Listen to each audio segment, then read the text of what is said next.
missing out on the ministry that God might have for me? That's the question. Or blind spots, like, is there something that I'm not seeing?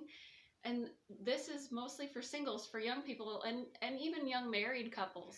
You're stepping out in life and wondering, what great plan does God have for me? What is my unique purpose in life?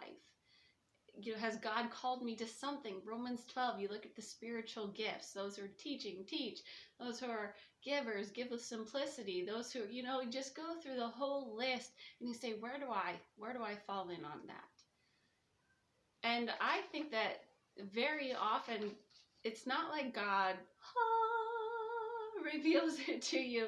Yes, according to scripture, you'll see that there are some people who are called to be preachers or evangelists and set apart and called to be missionaries. There are some. And then you'll also see in 1 Timothy that some are volunteers. And then they have to be proven according to God's standard for that. So it's not a one size fits all. And sometimes we just get a little like, all I do is go to work. What does God really have for me in this life? I don't want to miss out on his greatest plan.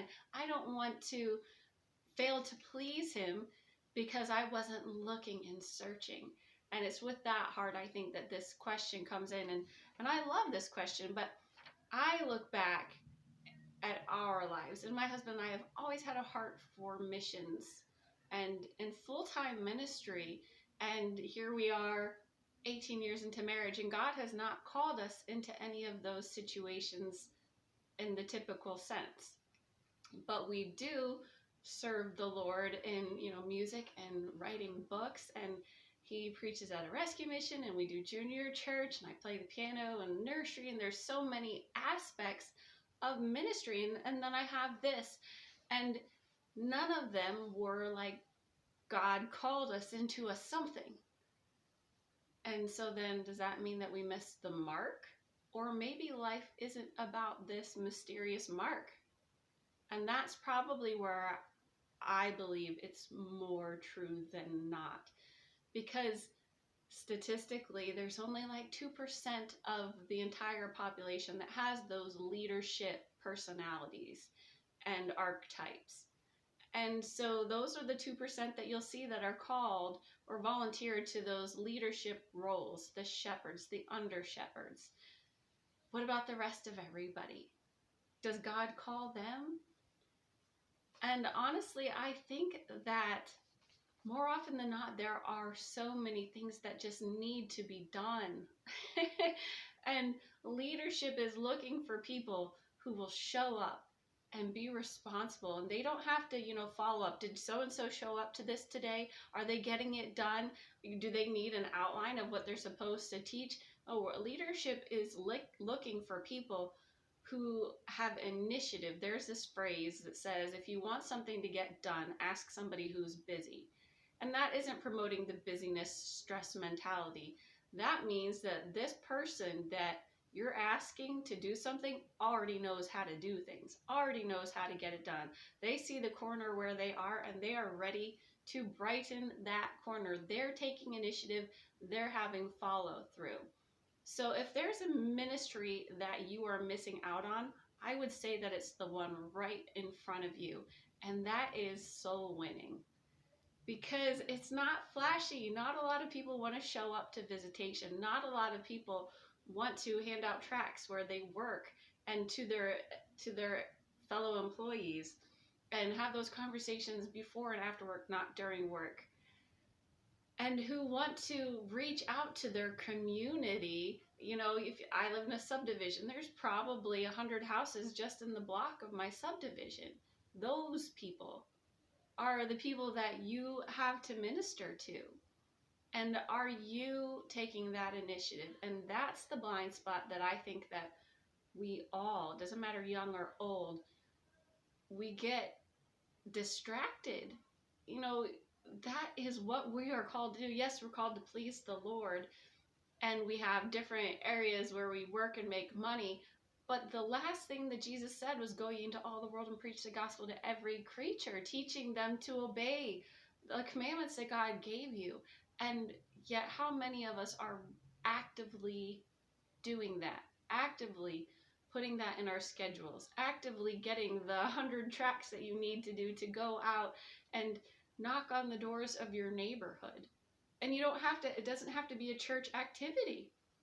It doesn't have to be, the weekly visitation. It's you. Are you actively being a soul winner wherever you go? Are you actively looking for people that you can engage with?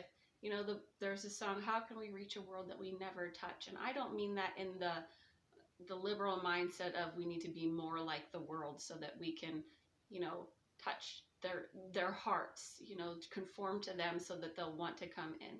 No, I'm talking about making eye contact with people, smiling, asking them how they're doing, and then maybe frequent that same place a couple times so that you can develop a rapport. My mother-in-law, she goes to the same restaurants regularly so that she can talk to the same waitress, and she has to sit in their section. And then if somebody comes to her door to sell her something, rather than closing it as quickly as possible, she tries to engage them in a conversation.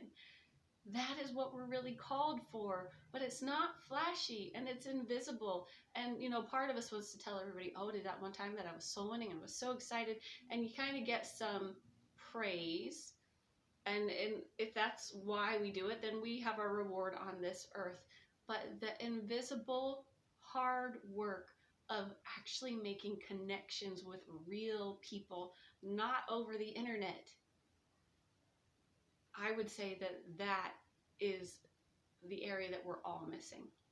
We can all do better, and it doesn't change. So many people, I want to be in the salt and light ministry out there in the political realm. That's fine. That's good. But also, go ye into all the world and preach the gospel to every creature. So that's the first thing. The second is that we are given a local church. And in our local church, there are needs. And they say that, 20% of the people do 80% of the work. I don't know if that's true or not, but that's what you hear. What I would recommend is, rather than saying, what ministry would I like to work in? What ministry do I feel most fitted to work in? Go to your Sunday school superintendent or your bus ministry, the head of that bus ministry, and say, where do you need help? And then show up.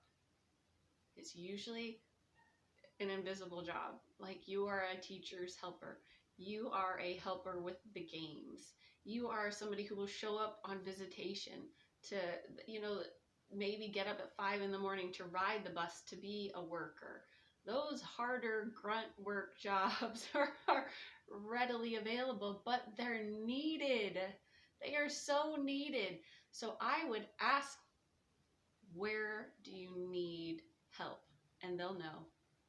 But if you're going to get picked for it, it's helpful if you're not a flaky person, because they might look at you and go, they're kind of weird. They get really involved in something for a little bit, and then after 3 months they flake out because it's not fun anymore.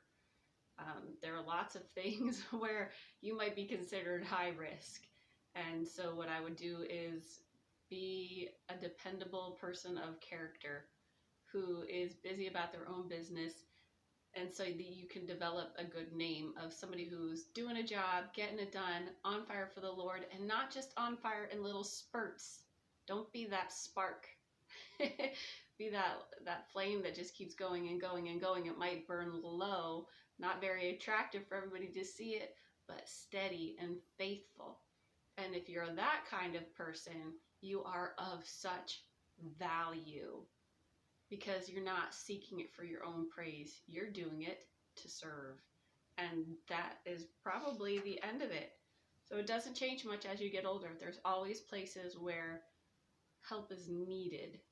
But to be needed, it says if you want someone who will dependably alleviate a burden, not somebody who's there to seek their own, somebody who's there to help you. And you're like, oh, I have so much to do. If only somebody could help me with this. And when you say, what can I do to help? They say, this, I really could use somebody to help me with that. And you're like, oh, that looks like it takes a lot of work and I don't even really know how to do it. And you start being the person who finds all of the problems, and the person you ask who needs help, they're like, I already know there's problems and I don't have the time to deal with it. So could you just deal with all those problems and figure it out on your own?